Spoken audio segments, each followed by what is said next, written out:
Happy Halloween, everyone. It's Cannan, and welcome to a very special Halloween video. So, I wanted to do things a little different this year, and I figured, you know what better way to do one of my favorite activities on Halloween than to watch a horror movie, and decided let's do like a watch along kind of thing. Now, this is not going to be your typical watch along, as I'm not going to show anything or you're not going to hear anything, because we want to stay away from those copyright issues. If this was a network that actually had the rights to the movie, I would show the movie in full. But if you're as old as I am, if you grew up in the mid to late 90s and stayed up on Saturday nights, you would watch a little show on TNT called Monstervision, hosted by Joe Bob Briggs, and it was really what made me appreciate horror. I used to watch it every late Saturday night, and it along with the movies they showed, along with Joe Bob's commentary, I was like, yeah, I dig these movies. And so I decided, why not to do a little special tribute to Monstervision, then do my own little thing. Now, if it does well, I may continue these. Even if it doesn't do well, I may continue to do these, because I love watching horror movies. And as you can see by the title and the sign behind me, we are watching the first Friday the 13th. What can I say about this movie that has not been said?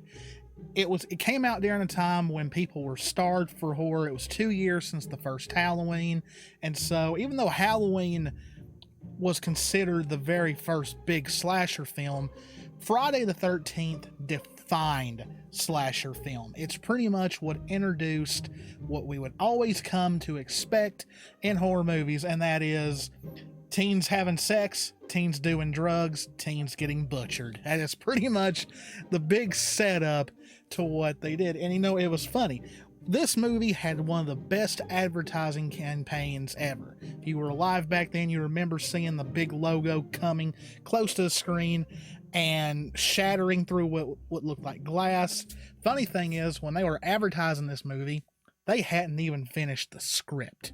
So it's really good that it turned out to be a hit, because if it hadn't been, who knows if Sean Cunningham would still be making movies to this day. So before we get to the flick, I'm going to say, look in the description, because that is where the timestamps will be. Pretty much look at me as your commercial. Whenever the commercials would come on, Joe Bob would come back and talk about the movie, and then when they would go to commercial and come back from commercial, you would see him. So pretty much treat it like that. When I go away, watch the movie, check where to come back, and so on. So yes, think of this as a late Saturday night horror show with a host. So before we get to the movie, I want to go over some things in this movie. Joe Bob had drive-in totals.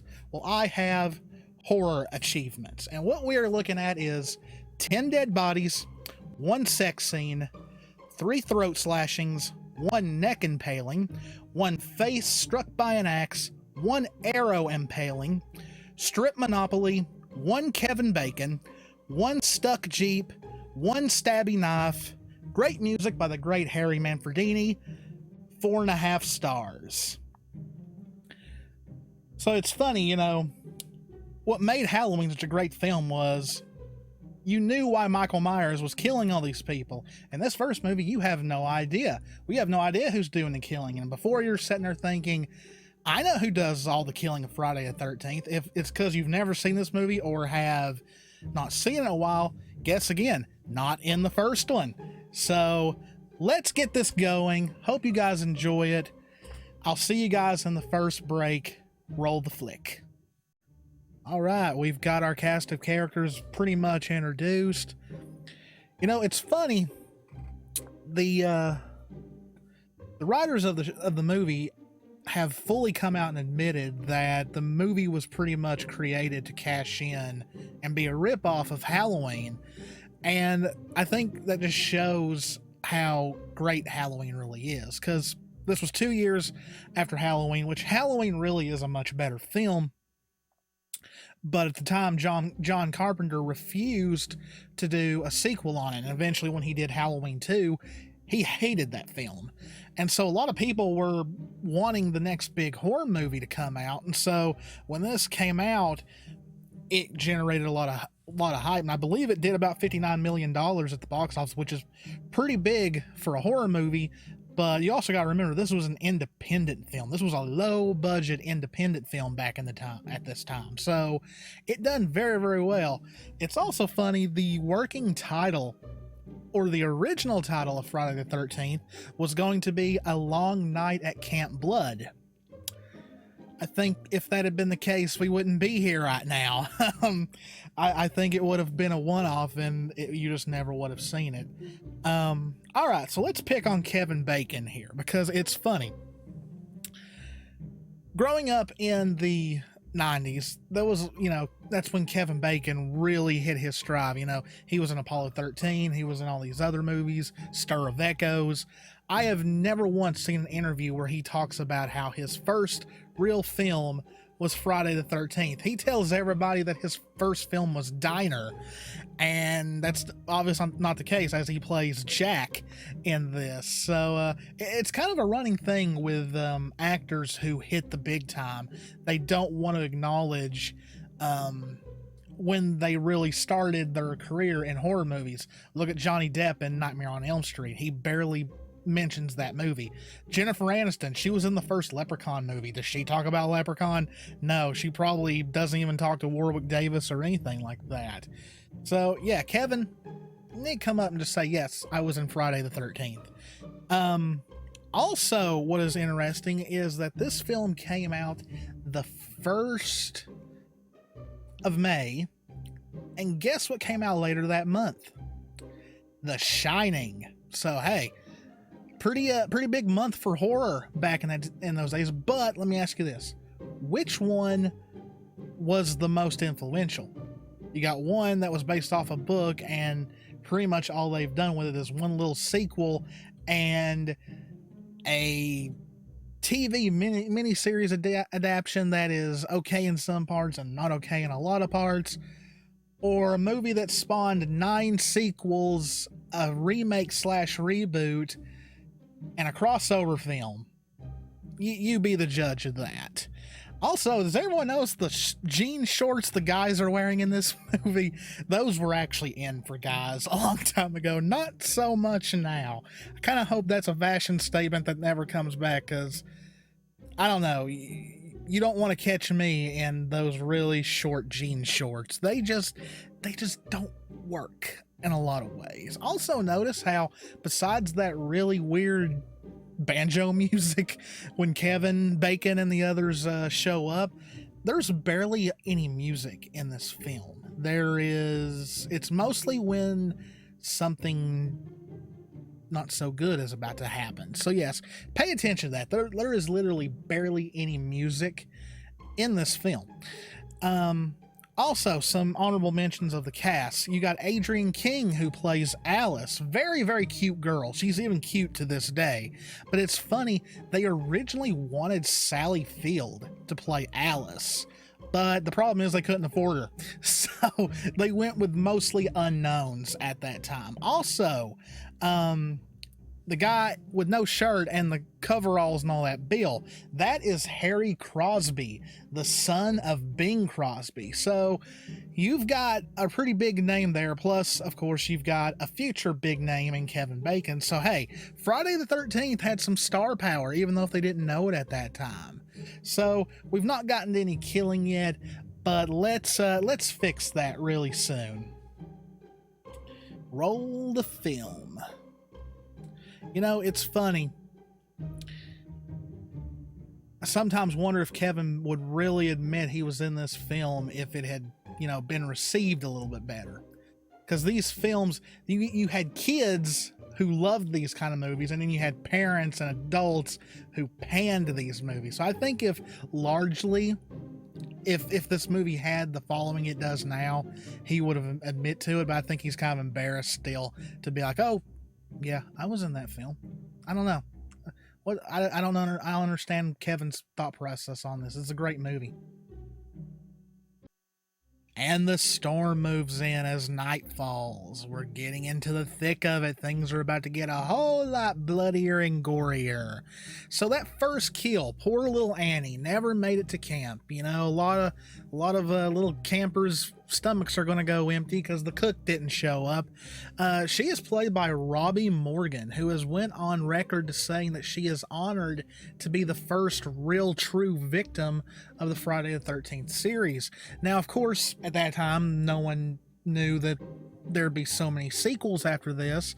But even though we have the two counselors who get killed off at the very beginning of the movie, yeah, she is technically, as far as characters we actually got to know and actually had a character that is killed off. If you notice, you'll see the effects. Her neck looks a little greenish gray. Yeah. Tom Savini, who did the special effects for this movie, is a great special effects artist, but you know, the movie was made in 1980, so you can tell when stuff is a prosthetic and what isn't. But yeah, one thing about these movies, if you watch them on television, you can tell when they cut stuff out, especially if Tom Savini is involved, because he's so good, his stuff looks too realistic, so they cut most of it out. Also, the clown of the group, Ned, he is played by Mark Nelson, who went on to have a very successful career. I believe he's not only done movies and television, but he's also done some stage work. He did the classic pretending to drown so you can get a kiss from the girl. He paid for it, though, you know, following a shady character into a cabin, you know, that seems really smart, doesn't it? Also, nice little dive there by Kevin Bacon. I wonder if he did his own stunts. It surely looked like it, unless that time they knew to get a really good Kevin Bacon lookalike. But you never know with some of these actors. Also, did they buy a snake or find a snake to kill? Like, was that a real snake that they chopped in half? Like, if you did that today, whew, back in the 80s, no, you know, people just didn't think about stuff like that. But yeah, I'm like, watching it again, I'm like, I think that's a real snake. And I wonder if they did eat it later. After I've heard snake's good. It tastes like chicken, apparently. Also, the narrative of ignoring the warnings from the adults in this film, which kind of goes with the rest of the series, how that kind of happens, but it seems like in slasher films, teens who ignore the warnings end up dead. And that's you know, whether it be from the trucker or Crazy Ralph himself or even the cop, it seems like that they always planned a narrative of, if you ignore the warnings, bad things will happen. Also, speaking of the cop, this guy was really over the top. Like, whoever this guy was that they got to play the cop, he really over-delivered. It was always funny to me that Kevin Bacon was messing with the guy's motorcycle and trying to answer the call and all that. I was like, you did that today, you'd be in jail. But yeah, the guy's performance is so over the top, you would almost think you're watching a comedy, like a parody in a way. And when he drives off, first time I saw this film, I thought a machete was going to come across the screen and lob his head off, or he was going to hit a branch or something, because I guess that would have been too comedic for this movie. But really, really over the top. Really reminded me of a parody performance. And is it me, or is Crazy Ralph the best part of this movie? You see the guy's neck veins when he's performing, like, it's wild. And sadly, they didn't use him for much longer in this series. I think he was killed off in part 2, and that was it for Crazy Ralph. I really think they should have kept him be a recurring theme throughout the rest of the movie. And I remember the first time when Alice finds him in the pantry, that's one of the first jump scares in these movies that really actually got me. But yeah, Crazy Ralph is great. So before we get back, how much longer do you think Kevin Bacon's gonna last? I think his hormones are about to spell his end, because we know what happens in these movies. If you even think about sex, you're done. So let's see just how much longer he's got, because nighttime is coming, and we all know what happens at night in these movies. All right, let's get back to the movie. You know, I don't know about you all, but Strip Monopoly is a great idea. You know, if you hate a particular game like that, hey, add a little spice to it, why don't we? I remember when I first saw this movie, I was just like, I never thought about doing that. Which, of course, first time I saw this movie, gosh, I had to have been not even in middle school yet, so of course that thought never crossed my mind. Isn't it? It's morbid, it's wrong, but I can't deny that the first sex scene in this series, there's a dead body above them. It's like great tension, a great shock, and just the thought of it is horrifying, but just a great touch. It really, really is. Also, what is up with the people in, it's in every single Friday the 13th. No one cuddles after making love. Like, it's just like, it's not a thing anymore. Everybody either has to go somewhere else or they gotta wash up, or it's like, can't she at least cuddle first? You know, talk about not wanting to be committed. Boy, I tell you, it's funny. There is a theme running through these movies and other slasher films, and many have thought that the writers and film directors and all that did it to, like, you know, show the dangers of premarital sex and all that, when really Sean Cunningham has come out and said that was never the case. It just seems like after this film, others followed with it, that if you do it, you're done. But yeah, it was apparently never the plan. That was never the message they were trying to send or anything like that. So interesting that it turned out that way. Well, it finally happened. Kevin Bacon's done. He's now Bacon himself. One of my favorite kills in the series, though, you know, the film has aged, and, you know, if you look for it, you can definitely tell it is not that from down to here, it's completely prosthetic and all that, but still a very, very interesting kill, and it draws the fear of something under your bed. Like, there are tons of people who have that fear, and in a split second, when that hand comes up and grabs him by the forehead, that fear has become reality to so many people watching this film. It's great. It's a great, great kill. Also, poor little Marcy, in the bathroom. Cute girl, cute actress. She pretty much sets up the cliche that these movies would follow in the future, and other slasher films never go anywhere alone. So that's another little rule that this movie set up for future sequels and other slasher films.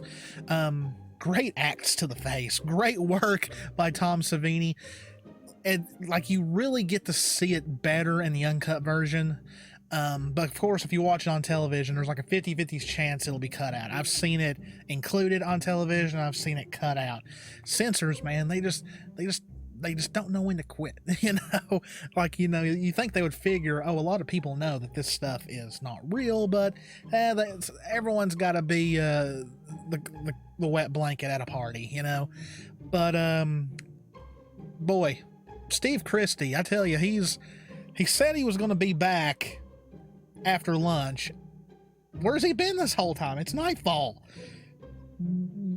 How long has he been at that diner? You know, and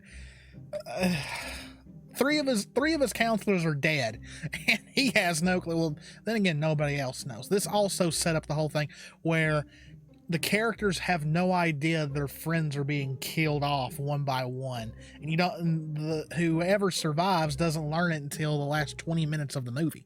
That's just how these movies went. If you guys are paying attention, they are doing something special with Alice in this movie. I'll get to it later, but yeah, things are going to be heating up very, very soon. And when I say heating up, I don't mean in the good way. I mean in the bad way. I also love the fact that they used a thunderstorm in this as the backdrop of all that's going to be going on. So yeah, let's get back to the film. Boy, that little scene of Brenda in the bathroom was really tense, wasn't it?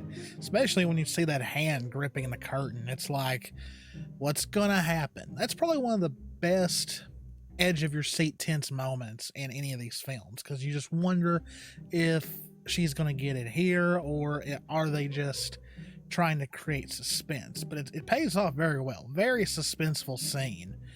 Also, like later when Brenda has finally settled into bed and is about to read her book, and she hears this voice scream, "Help me," from a voice that she shouldn't recognize. It's like, nope, I'm staying right here. I'm staying right here in bed with my little book. I am not going out there in the pouring rain to follow a voice going, "Help me." Nah, they'll be okay.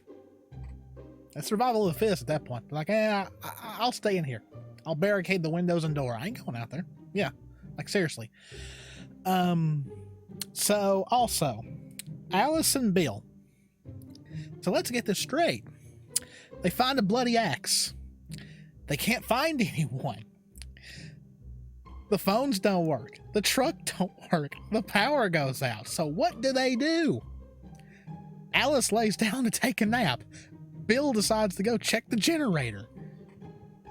Maybe there's a reason the power went out. Maybe there's a reason you can't find anybody. Who takes a nap after finding a bloody axe in one of their friends' beds? People in these movies aren't smart, everybody. I think that's one thing we can really, really learn. It's not ignorance is bliss. Ignorance is death. Words to live by. Like, seriously. Also, was Steve not like a moth to the flame in his death? Like, when you first see him, he's like this mountain man who you think might be some kind of threat to the killer or something. He's gone for over half the movie, and then when he finally gets back to the camp, dead. Instant death. He's no longer a thing. Like, what? And one great thing about what we just saw is the scene of Alice making that instant coffee. Yes, that is instant coffee. And from what I've never had instant coffee, but I heard it's disgusting. If you think regular coffee is disgusting, you would gag at instant coffee. It's how calm, how serene everything is. We know as the viewer that there's a deranged killer out there. All of her friends are dead. Because let's face it, Bill is dead. We are meant to know that Bill is dead at this point. She's all alone and doesn't even realize it. She is doing something as normal as making a pot. She's warming a pot of water to make instant coffee. It's quiet. All you can hear is the insects outside.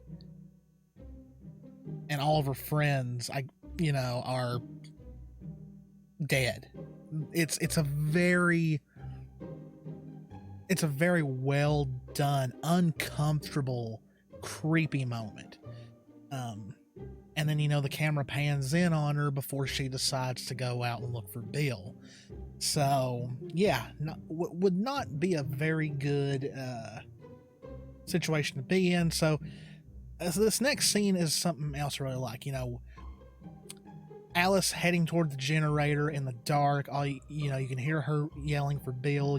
She's illuminated by her lantern, but it's the pitch black dark. It gives that sense of isolation. So yeah, things are about to pick up in a big way, and we're about to get one of the biggest plot twists in all of cinema history. If you've not seen this film yet, boy, are you in for something. So let's get back to the film. Roll it. Yep, it's Betsy Palmer. Made famous by the show I've Got a Secret. Yep, it's a deranged Betsy Palmer playing a vengeful mother who is pretty much going to kill anyone that sets foot on the camp, or at least who threatens to open it back up. Betsy Palmer's story with this film is really something special. She was paid $1,000 a day for the 10 days she was on set. She walked away with $10,000 just for this little part of the end of the film that she is in. I've seen a lot of reports saying that for most of her life, she really looked down on this movie. She kind of thought it was trash in a lot of ways, but it seemed like in later life, she embraced it because she started going to conventions. She went to Friday the 13th reunion panels. So I think as she got older, she kind of grew to accept her role in the world of horror. Sadly, she passed away in 2015. But it's funny that when Sean Cunningham cast her, he was a little worried because Betsy Palmer had made a career of being these wholesome characters, like your best friend's mom, or your mom, just the perfect, that kind of picture. And he was worried that people wouldn't take her seriously as a deranged killer. But a lot of people this day have said that Betsy Palmer's performance in this movie is one of the best in horror history because she comes off as legit deranged and insane. Now, I have not talked about it for this entire movie. I want to talk real quick about the famous noise that is always heard in every Friday the 13th film, and that's the k, ma, ma, ma. So originally Tom Savini was going to use just voices, and then he learned that Mrs. Voorhees is a character who indeed hears voices. She hears Jason's voice. And so since she says, "Killer, mommy, killer," he took that, and for many years people thought it was ch ch ch ha ha ha or something like that, but no, it's k k k ma ma ma. It's killer mommy, pretty much. That is pretty much what it stands for, and it's actually Tom Savini doing it into a mic, and he used a technique to reverberate his voice. And apparently every time people meet him at conventions, they're like, "Hey, k k k." That'd be kind of funny, wouldn't it?